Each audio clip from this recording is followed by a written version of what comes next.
ಸ್ನೇಹಿತರೆ, ಮೀಡಿಯಾ ಮಾಸ್ಟರ್ಸ್ಗೆ ಸ್ವಾಗತ, ಸುಸ್ವಾಗತ. ಗೆಳೆಯರೆ, ನಮ್ಮಲ್ಲಿ ಮೊದಲ ಹಂತದ ಮತದಾನ ಮುಗಿದಿದೆ.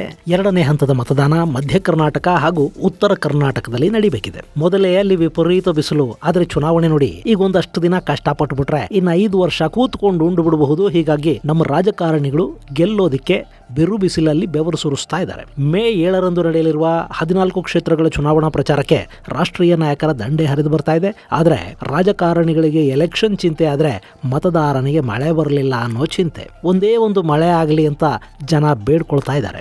ಏಪ್ರಿಲ್ ಮೊದಲ ವಾರದಲ್ಲಿ ನಾನು ಬಂದೆ ಅನ್ನೋ ತರ ಒಂದು ಶಾಸ್ತ್ರ ಮಾಡಿ ಹೋದ ಮಳೆ ಇದುವರೆಗೆ ಮತ್ತೆ ಪತ್ತೆ ಆಗಿಲ್ಲ. ಜಲಾಶಯಗಳಲ್ಲಿ ನೀರಿನ ಮಟ್ಟ ಕಡಿಮೆ ಆಗ್ತಾ ಇದೆ. ಮಳೆ ಬರಲಿಲ್ಲ ಅಂದ್ರೆ ಜಾನುವಾರುಗಳಿಗೆ ಕುಡಿಯೋದಕ್ಕೆ ನೀರು, ಮೇವು ಎರಡಕ್ಕೂ ಸಮಸ್ಯೆ ಉಂಟಾಗುತ್ತೆ. ಹೀಗಾಗಿ ನಾವಿಲ್ಲಿ ಮಳೆ ಮಳೆ ಅಂತ ಕನ್ವರಿಸ್ತಾ ಇದ್ರೆ ಮಳೆ ಬಾರದ ಮತ್ತು ಅತಿ ಕಡಿಮೆ ಮಳೆ ಬೀಳುವ ದೇಶಗಳಲ್ಲಿ ಈ ಬಾರಿ ಮಳೆ ಅಬ್ಬರ ಇಡ್ತಾ ಇದೆ. ಮರಳುಗಾಡಲ್ಲಿ ಪ್ರವಾಹ ಉಂಟಾಗುವಷ್ಟು ಮಳೆ ಸುರಿತಾ ಇದೆ. ಮಧ್ಯಪ್ರಾಚ್ಯ ಹಾಗೂ ಆಫ್ರಿಕಾದ ದೇಶಗಳಲ್ಲಿ ಮಳೆಯ ಆರ್ಭಟ ಎಷ್ಟು ಹೆಚ್ಚಾಗಿದೆ ಅಂದ್ರೆ ತಾಂಜೇನಿಯಾದಲ್ಲಿ ಮಹಾಮಳೆಗೆ 155 ಮಂದಿ ಬಲಿಯಾಗಿದ್ದಾರೆ. ಕೀನ್ಯಾ ಹಾಗೂ ಬರುಂಡಿಯಲ್ಲಿ ಸಹಸ್ರಾರು ಮಂದಿ ಮನೆಗಳನ್ನ ಕಳ್ಕೊಂಡಿದ್ದಾರೆ. ಅಲ್ಲಿನ ನದಿಗಳೆಲ್ಲ ತುಂಬಿ ಹರಿತಾ ಇವೆ. ಅಲ್ಲಿ 2 ದಶಕಗಳಲ್ಲಿ ಅತಿ ಹೆಚ್ಚು ಪ್ರಮಾಣದ ಮಳೆಯಾಗಿದೆ. ಹಾಗಾದ್ರೆ ಅಲ್ಲಿ ರಣಭೀಕರ ಮಳೆಗೆ ಕಾರಣ ಏನು? ಅಲ್ಲೇನಾದ್ರೂ ಮೋಡ ಗಿಡ ಬಿತ್ತನೆ ಮಾಡಿದ್ರ ಅಥವಾ ಅದು ಪ್ರಕೃತಿಯ ಮುನಿಸಿನ ಪರಿಣಾಮನ? ಇಲ್ಲಿಗೆ ಬರಬೇಕಾದ ಮೋಡಗಳು ಅಲ್ಲೇ ನಿಂತು ಮಳೆ ಸುರಿಸ್ತಾ ಇವ್ಯಾ? ಅದರ ಪರಿಣಾಮ ನಮ್ಮ ಮೇಲೆ ಈ ಬಾರಿ ಹೇಗಿರುತ್ತೆ ಅನ್ನೋದ್ರ ಬಗ್ಗೆ ಒಂದಷ್ಟು ಮಾಹಿತಿಯನ್ನ ನಾವಿಲ್ಲಿ ನೋಡೋಣ.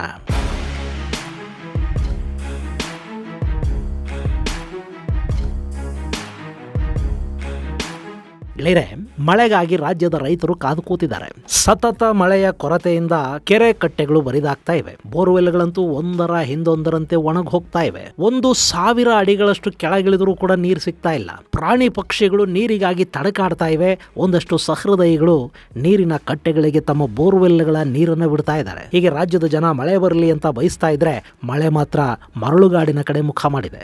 ಗೆಳೆಯರೆ, ನಿಮಗೆ ಇತ್ತೀಚೆಗೆ ದುಬೈಯಲ್ಲಿ ಸುರಿದಿದ್ದ ಭಾರಿ ಮಳೆ ಬಗ್ಗೆ ಗೊತ್ತಿದೆ ಅಲ್ವಾ? ಮರಳುಗಾಡಲ್ಲಿ ಬಿದ್ದ ಮಳೆ ಅಲ್ಲಿ ಪ್ರವಾಹವನ್ನೇ ಸೃಷ್ಟಿ ಮಾಡಿದೆ. ಅಷ್ಟೊಂದು ದೊಡ್ಡ ಪ್ರಮಾಣದ ಮಳೆಯನ್ನೇ ಕಂಡಿರದ ಅರಬ್ಬರು ನೋವಿನ ನಡುವೆ ಕೂಡ ಸಂತಸ ಪಡ್ತಾ ಇದ್ದಾರೆ. ಸೌದಿ ಅರೇಬಿಯಾದಲ್ಲಿ ಒಂದು ವಿಚಿತ್ರನೇ ಸಂಭವಿಸಿದ್ದು, ಅಲ್ಲೊಂದು ಹಸಿರು ತೋಟನೇ ತಲೆ ಎತ್ತಿ ನಿಂತಿದೆ. ಅದು ಇಡೀ ಸೌದಿಯ ಆಕರ್ಷಣೆಗೆ ಕಾರಣ ಆಗ್ತಾ ಇದೆ. ಈ ವಿಸ್ಮಯವನ್ನ ನೋಡೋದಿಕ್ಕೆ ಅಂತಲೇ ಅಲ್ಲಿಗೆ ಜನ ಹೋಗ್ತಾ ಇದ್ದಾರೆ. ಈ ಅಚ್ಚರಿಯನ್ನ ಅರಗಿಸಿಕೊಳ್ಳೋ ಹೊತ್ತಿಗೆ ಆಫ್ರಿಕಾದ ತಾಂಜೇನಿಯಾದಲ್ಲಿ ಮಳೆ ಅಬ್ಬರಿಸ್ತಾ ಇದೆ. ಇದರ ಜೊತೆಗೆ ಪೂರ್ವ ಆಫ್ರಿಕಾದ ಸಾಕಷ್ಟು ದೇಶಗಳು ಈ ಬಾರಿ ಮಳೆ ಮತ್ತು ಪ್ರವಾಹದಿಂದ ಕಂಗೆಟ್ಟು ಹೋಗ್ತಾ ಇವೆ.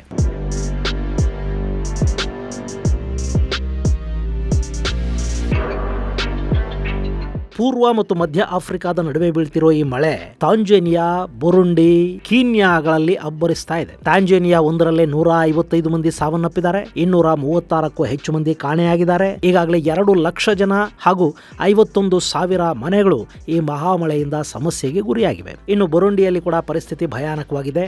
ಅಲ್ಲಿ 1 ಲಕ್ಷದಷ್ಟು ಜನ ಅತಂತ್ರ ಸ್ಥಿತಿಗೆ ತಲುಪಿದ್ದಾರೆ ಅಂತ ಹೇಳಲಾಗ್ತಾ ಇದೆ. ಆ ಪೈಕಿ ಸಾಕಷ್ಟು ಜನ ಕಾಣೆಯಾಗಿದ್ದಾರೆ. ಇನ್ನು ಕೀನ್ಯಾದಲ್ಲಿ ಮಾರ್ಚ್ನಿಂದ ಇಲ್ಲಿವರೆಗೆ ಒಟ್ಟು 45 ಮಂದಿ ಸಾವನ್ನಪ್ಪಿದ್ದು ಅಲ್ಲಿ ಕೂಡ ಎಮರ್ಜೆನ್ಸಿಯನ್ನ ಘೋಷಣೆ ಮಾಡಲಾಗಿದೆ. ಇನ್ನು ಈಸ್ಟ್ ಆಫ್ರಿಕಾ ಹಾಗೂ ಅರಬ್ ದೇಶಗಳಲ್ಲಿ ಸುರಿತಿರೋ ಈ ಪಾಟಿ ಮಳೆಗೆ ಕಾರಣವಾಗ್ತಾ ಇರೋದು ಎಲ್ ನಿನೋ ಎಫೆಕ್ಟ್ ಅಂತ ಜಗತ್ತು ಭಾವಿಸ್ತಾ ಇದ್ರೆ, ಇಲ್ಲಿ ಎಲ್ ನಿನೋದ ಜೊತೆಗೆ ಇಂಡಿಯನ್ ಓಷನ್ ಎಫೆಕ್ಟ್ ಕೂಡ ಇದೆ ಅಂತ BBC ವರದಿ ಮಾಡಿದೆ. ಪೆಸಿಫಿಕ್ ಸಾಗರದ ಮೇಲೆ ಎಲ್ ನಿನೋ ಉಂಟು ಮಾಡುವ ಎಫೆಕ್ಟ್ ನಿಂದಾಗಿ ಭಾರತದಲ್ಲಿ ಮಾನ್ಸೂನ್ ಮಳೆ ಆಗುತ್ತೆ. ಹಾಗೆ ಹಿಂದೂ ಮಹಾಸಾಗರದಲ್ಲಿ ಉಂಟಾಗುವ ಇಂಡಿಯನ್ ಓಷನ್ ಡಿಪೋಲ್ IOD ಅನ್ನೋದು ಆಫ್ರಿಕಾ, ಅರಬ್ ದೇಶಗಳು ಹಾಗೂ ಆಸ್ಟ್ರೇಲಿಯಾ ಮತ್ತು ಏಷ್ಯಾಗಳ ಮೇಲೆ ಪ್ರಭಾವವನ್ನು ಬೀರುತ್ತೆ. ಹಿಂದೂ ಮಹಾಸಾಗರದ ಮೇಲಿನ ನೀರಿನ ಉಷ್ಣಾಂಶದ ಕಾರಣದಿಂದ ಸಂಭವಿಸುವ ಈ ಇಂಡಿಯನ್ ಓಷನ್ ಡಿಪೋಲ್ ಅತಿ ಹೆಚ್ಚು ಪ್ರಮಾಣದ ಮಳೆಗೆ ಕಾರಣವಾಗುತ್ತೆ ಅಂತ ಹೇಳಲಾಗುತ್ತೆ. ಹಿಂದೂ ಮಹಾಸಾಗರದ ಉಷ್ಣಾಂಶದಲ್ಲಿ ಏರುಪೇರಾದಾಗ ಅಲ್ಲಿ 2 ರೀತಿಯ ಪರಿಣಾಮಗಳು ಕಂಡುಬರುತ್ತವೆ.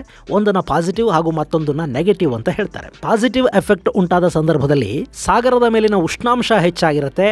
ಆ ನೀರು ಹಿಂದೂ ಮಹಾಸಾಗರದ ಪಶ್ಚಿಮದ ಕಡೆಗೆ ತಳ್ಳಲ್ಪಡುತ್ತೆ. ಅಂದ್ರೆ ಆಫ್ರಿಕಾ ಖಂಡದ ಕಡೆಗೆ ಬಿಸಿ ನೀರು ಸಾಗುತ್ತೆ. ಹಾಗೇನೆ ಕೋಲ್ಡ್ ವಾಟರ್ ಹಿಂದೂ ಮಹಾಸಾಗರದ ಪೂರ್ವದ ಕಡೆಗೆ ಅಂದ್ರೆ ಆಸ್ಟ್ರೇಲಿಯಾದ ಕಡೆಗೆ ಹರಿಯೋದಕ್ಕೆ ಶುರು ಆಗುತ್ತೆ. ಇನ್ನು Hindu ಮಹಾಸಾಗರದಲ್ಲಿನ ocean DePaul effect negative ಆದ್ರೆ ಈ ಪ್ರಕ್ರಿಯೆ ಸಂಪೂರ್ಣವಾಗಿ ಉಲ್ಟಾ ಸಂಭವಿಸುತ್ತೆ. ಅಂದ್ರೆ ಬಿಸಿ ನೀರು ಆಸ್ಟ್ರೇಲಿಯಾದ ಕಡೆಗೆ, ತಣ್ಣಗಿನ ನೀರು ಆಫ್ರಿಕಾದ ಕಡೆಗೆ ಹೋಗುತ್ತೆ. ಯಾವ ಕಡೆ ಬಿಸಿ ನೀರು ಹೋಗುತ್ತೋ ಆ ಕಡೆ ಹೆಚ್ಚಿನ ಮಳೆ ಸಂಭವಿಸುತ್ತೆ. ಅಂದ್ರೆ IOD ಪಾಸಿಟಿವ್ ಇದ್ರೆ ಆಫ್ರಿಕಾ ಹಾಗೂ ಅರಬ್ ಅಲ್ಲಿ ಮಳೆ ಆಗುತ್ತೆ.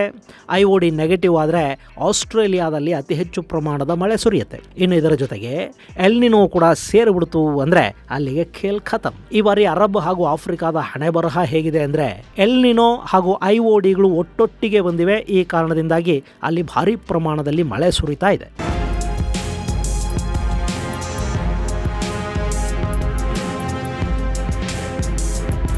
ಇನ್ನು ಆಫ್ರಿಕಾ ಈ ರೀತಿಯ ಎಫೆಕ್ಟನ್ನು 1998-99ರಲ್ಲಿ ಅನುಭವಿಸಿತ್ತು. ನೀವಿಲ್ಲಿ ಮ್ಯಾಪಲ್ಲಿ ನೋಡ್ತಾ ಇದ್ದೀರಲ್ಲ, ಕೆಂಪು ಗೆರೆಗಳು IOD ಪಾಸಿಟಿವ್ ಎಫೆಕ್ಟ್ ಇರುವಂತಹ ವರ್ಷಗಳು, ಹಾಗೂ ಈ ನೀಲಿ ಗೆರೆಗಳಿವೆ ನೋಡಿ, ಇವು ನೆಗೆಟಿವ್ ಇದ್ದಂತಹ ವರ್ಷಗಳು. ನಾನು ಆಗಲೇ ಹೇಳಿದ ಹಾಗೆ 1998-99ರ ಮೊದಲ ಭಾಗದಲ್ಲಿ ಆಫ್ರಿಕಾದಲ್ಲಿ ವಿಪರೀತ ಪ್ರಮಾಣದ ಮಳೆ ಸುರಿಯೋದಕ್ಕೆ ಈ OIDನೇ ಕಾರಣ ಆಗಿತ್ತು. ಈಗಲೂ ಕೂಡ ಅದೇ ಥರದ ಮಳೆ ಅಲ್ಲಾಗ್ತಾ ಇದೆ. 98-99ರಲ್ಲಿ ಈ ಭಾಗದಲ್ಲಿನ 5 ದೇಶಗಳಲ್ಲಿ ಸುಮಾರು 6,000ಕ್ಕೂ ಅಧಿಕ ಮಂದಿ ಸಾವನ್ನಪ್ಪಿದ್ರು. ಲಕ್ಷಾಂತರ ಜನ ಮನೆಗಳನ್ನು ಕಳ್ಕೊಂಡಿದ್ರು. ಇನ್ನೊಂದಷ್ಟು ಸಾವಿರ ಮಂದಿ ನಿರ್ವಸತಿಕರಾಗಿದ್ರು. ಹೀಗಾಗಿ ಆ ಮಹಾಮಳೆಯನ್ನ ಕೀನ್ಯಾ, ತಾಂಜೇನಿಯಾ, ಬರುಂಡಿ ಅಂಥ ದೇಶಗಳು ಇವತ್ತಿಗೂ ಕೂಡ ಮರೆಯೋದಕ್ಕೆ ಸಾಧ್ಯ ಆಗ್ತಿಲ್ಲ. ಈಗ ಮತ್ತೆ ಅದೇ ಥರದ ಮಳೆ ಅಲ್ಲಿ ಬೀಳ್ತಾ ಇದೆ. ಇನ್ನು ಈಗ ಈಸ್ಟ್ ಆಫ್ರಿಕಾದ ದೇಶಗಳು ಅನುಭವಿಸ್ತಾ ಇರೋ ಸಮಸ್ಯೆಗೆ ಮೂಲ ಕಾರಣ ಹವಾಮಾನದಲ್ಲಿನ ಬದಲಾವಣೆ ಅಂತ ವರ್ಲ್ಡ್ ವೆದರ್ ಅಟ್ರಿಬ್ಯೂಷನ್ ಗ್ರೂಪ್ ಹೇಳ್ತಾ ಇದೆ. ಸಾಮಾನ್ಯವಾಗಿ ಜಾಗತಿಕ ಮಟ್ಟದಲ್ಲಿ ಹೆಚ್ಚಾಗುವ ಉಷ್ಣಾಂಶ ಮೊದಲನೇದಾಗಿ ಸಾಗರಗಳ ಮೇಲೆ ಪರಿಣಾಮವನ್ನು ಬೀರುತ್ತೆ. ಸಾಗರದ ನೀರಿನ ಉಷ್ಣಾಂಶದಲ್ಲಿ 0.5ರಷ್ಟು ವ್ಯತ್ಯಾಸ ಕಂಡು ಬಂದರೂ ಕೂಡ ಅದು ದೊಡ್ಡ ಮಟ್ಟದ ಸಮಸ್ಯೆಗಳಿಗೆ ಕಾರಣ ಆಗುತ್ತೆ. ಸೊ ವರ್ಷದಿಂದ ವರ್ಷಕ್ಕೆ ಹೆಚ್ಚಾಗ್ತಾ ಹೋಗ್ತಾ ಇರೋ ಜಾಗತಿಕ ತಾಪಮಾನವನ್ನ ಕಡಿಮೆ ಮಾಡೋದಕ್ಕೆ ನಾವು ಇನ್ನಾದ್ರೂ ಒಂದಷ್ಟು ಪ್ರಯತ್ನವನ್ನ ಮಾಡಲೇಬೇಕಾಗತ್ತೆ. ಅದಕ್ಕಾಗಿ ನಾವು ದೊಡ್ಡದಾಗಿ ಏನು ಮಾಡಬೇಕಾದ ಅಗತ್ಯ ಇಲ್ಲ. ಈ ಬಾರಿ ಮಳೆಗಾಲದಲ್ಲಿ ಸಾಧ್ಯ ಆದರೆ ಎಲ್ಲ ಒಂದೊಂದು ಗಿಡ ನೆಡೋ ಸಂಕಲ್ಪವನ್ನು ಮಾಡಿದ್ರು ಸಾಕು. ಇಲ್ಲಿ ರೈತರು, ಕೂಲಿ ಕಾರ್ಮಿಕರು, IT ಕಂಪನಿಯವರು ಅನ್ನೋ ಯಾವ ಭೇದ ಭಾವ ಇಲ್ಲದೆ ಯಾರ್ಯಾರಿಗೆ ಅವಕಾಶ ಇದೆಯೋ ಅವರೆಲ್ಲ ಒಂದೊಂದು ಗಿಡವನ್ನ ನೆಟ್ರೆ ಮತ್ತು ಇರೋ ಗಿಡ ಮರಗಳನ್ನ ಕೊಲ್ಲದೆ ಅವುಗಳನ್ನ ಹಾಗೆ ಉಳಿಸ್ಕೊಳ್ಳೋ ಪ್ರಯತ್ನ ಮಾಡಿದ್ರೆ ಇನ್ನು 10 ವರ್ಷಗಳಲ್ಲಿ ನಾವು ನೆಡುವ ಗಿಡಗಳು ಮರಗಳಾಗತ್ವೆ. ಭೂಮಿಯನ್ನ ಸ್ವಲ್ಪ ಮಟ್ಟಿಗಾದರೂ ತಂಪಾಗಿಡೋದ್ರಲ್ಲಿ ಅವು ದೊಡ್ಡ ಕೊಡುಗೆಯನ್ನ ಕೊಡುತ್ತವೆ. ಪ್ರಕೃತಿಯ ಬದಲಾವಣೆಯನ್ನ ಸಾಧ್ಯವಾದಷ್ಟು ಅವು ತಡೆಯತ್ವೆ. ಆದ್ರೆ ನಮಗದು ಸಾಧ್ಯ ಆಗತ್ತಾ? ನಮ್ಮಲ್ಲಿ ಪ್ರಕೃತಿಯನ್ನ ಉಳಿಸಬೇಕು ಅಂತ ಭಾಷಣ ಮಾಡೋರು, ಬೇರೆಯವರಿಗೆ ಅದನ್ನ ಹೇಳೋರೇ ಹೆಚ್ಚಿದ್ದಾರೆ ಹೊರತು ತಾವೇ ತಾವಾಗಿ ಒಂದು ಗಿಡ ನೆಡೋ ಜನ ಕಡಿಮೆ. ಹೀಗಾಗಿ ಇನ್ನು ಮುಂದೆ ಆದರೂ ಯಾರ್ಯಾರಿಗೆ ಅವಕಾಶ ಇದೆಯೋ ಅವರೆಲ್ಲ ಒಂದೊಂದು ಗಿಡ ನೆಡ್ತಾ ಬಂದರೂ ಈ ಪ್ರಕೃತಿಗೆ ದೊಡ್ಡ ಕೊಡುಗೆಯನ್ನು ಕೊಟ್ಟ ಹಾಗಾಗತ್ತೆ.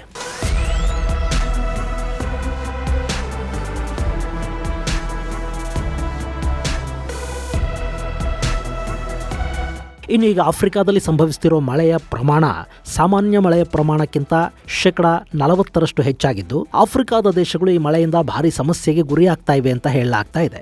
ಗೆಳೆಯರೆ, ಆಫ್ರಿಕಾದಲ್ಲಿ ಆಹಾರ ಮತ್ತು ಔಷಧಗಳಿಗೆ ಭಾರಿ ಬೇಡಿಕೆ ಮತ್ತು ಸಮಸ್ಯೆ ಇದೆ. ಅದರಲ್ಲೂ ಈಸ್ಟ್ ಆಫ್ರಿಕಾದ ದೇಶಗಳು ತುಂಬಾನೇ ಸಮಸ್ಯೆಯಲ್ಲಿವೆ. ಈ ದೇಶಗಳ ಪಟ್ಟಿಯಲ್ಲಿ ಆರ್ಥಿಕವಾಗಿ ಹೆಚ್ಚು ಸದೃಢವಾಗಿರುವ ದೇಶಗಳು ಅಂತ ನಮಗೆ ಕಾಣಸಿಗೋದು ತುಂಬಾ ಕಡಿಮೆ. ಇಂಥ ಪರಿಸ್ಥಿತಿಯಲ್ಲಿ ಈ ರೀತಿಯ ಪ್ರವಾಹ ಸಮಸ್ಯೆಗಳು ಸಂಭವಿಸಿದ್ರೆ ಅಲ್ಲಿನ ಪರಿಸ್ಥಿತಿ ಮತ್ತಷ್ಟು ದಾರುಣ ಆಗುತ್ತೆ.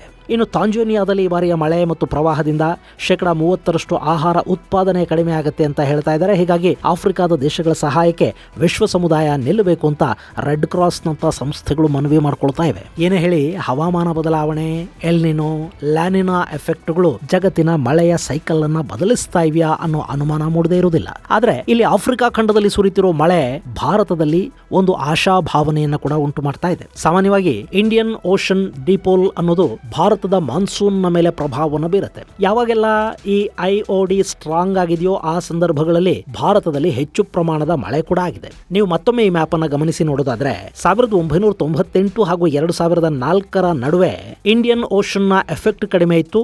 ಆ ಸಂದರ್ಭದಲ್ಲಿ ಭಾರತ ತೀವ್ರ ಮಳೆಯ ಕೊರತೆಯನ್ನ ಅನುಭವಿಸಿತು. ಹಾಗೇನೆ 2018ರ ಕೊನೆ ಮತ್ತು 2019ರಲ್ಲಿ ಎಫೆಕ್ಟ್ ತುಂಬಾನೇ ಸ್ಟ್ರಾಂಗ್ ಆಗಿದ್ದ ಕಾರಣದಿಂದ ಭಾರತದಲ್ಲಿ ಅತಿ ಹೆಚ್ಚು ಪ್ರಮಾಣದ ಮಳೆ ಬಿತ್ತು. ನಿಮ್ಮೆಲ್ಲರಿಗೂ ನೆನಪಿರಬೇಕು, ಕೊಡಗು, ಉತ್ತರ ಕರ್ನಾಟಕ ಹಾಗೂ ಮಹಾರಾಷ್ಟ್ರದ ಭಾಗಗಳಲ್ಲಿ ಭಾರಿ ಮಳೆ ಸುರಿದು ಜನಜೀವನ ಅಸ್ತವ್ಯಸ್ತವಾಗಿದ್ದು ಇದೇ ಕಾಲಾವಧಿಯಲ್ಲಿ. ಈಗಲೂ ಕೂಡ ಅಂಥದ್ದೇ ಪರಿಸ್ಥಿತಿ ಇದೆ. ಇನ್ನು ಹವಾಮಾನ ಇಲಾಖೆ ಬೇರೆ ಈ ಬಾರಿ ಒಳ್ಳೆ ಮಳೆ ಆಗುತ್ತೆ ಅಂತ ಹೇಳ್ತಾ ಇದೆ. ಒಂದ್ ವೇಳೆ ಹವಾಮಾನದಲ್ಲಿ ಯಾವುದೇ ಅಚಾನಕ್ ಬದಲಾವಣೆಗಳು ಆಗದೇ ಇದ್ರೆ, ಚಂಡಮಾರುತದ ಸಮಸ್ಯೆಗಳಲ್ಲಿ ಕಾಣಿಸ್ಕೊಳ್ಳದೇ ಇದ್ರೆ ಈ ಬಾರಿ ಭಾರತದಲ್ಲಿ ಉತ್ತಮ ಮಳೆ ಮಳೆ ಬೀಳುವ ಸಾಧ್ಯತೆ ಇರುತ್ತೆ ಅಂತ ನಂಬಲಾಗ್ತಾ ಇದೆ. ಗೆಳೆಯರೆ, ಈ ಬಾರಿ ಆದರೂ ಹವಾಮಾನ ಇಲಾಖೆಯವರು ಹೇಳುತ್ತಾ ಇರೋ ಮಾತು ನಿಜ ಆಗ್ಬಿಟ್ರೆ ಅಷ್ಟು ಸಾಕು. ಬರದಿಂದ ಕಂಗೆಡ್ತಾ ಇರೋ ಜನ ಒಂದು ಸಮಾಧಾನದ ನಿಟ್ಟುಸಿರು ಬಿಡೋದಕ್ಕೆ ಸಾಧ್ಯ ಆಗುತ್ತೆ. ಇದು ಗೆಳೆಯರೆ, ಆಫ್ರಿಕಾ ಹಾಗೂ ಅರಬ್ ದೇಶಗಳಲ್ಲಿ ಅಬ್ಬರಿಸಿ ಬೊಬ್ಬಿರಿತಿರೋ ಮಳೆರಾಯ ಭಾರತದ ಕಡೆಗೆ ಮುಖ ಮಾಡದೇ ಇರೋದರ ಕುರಿತಾದ ಒಂದಷ್ಟು ಮಾಹಿತಿ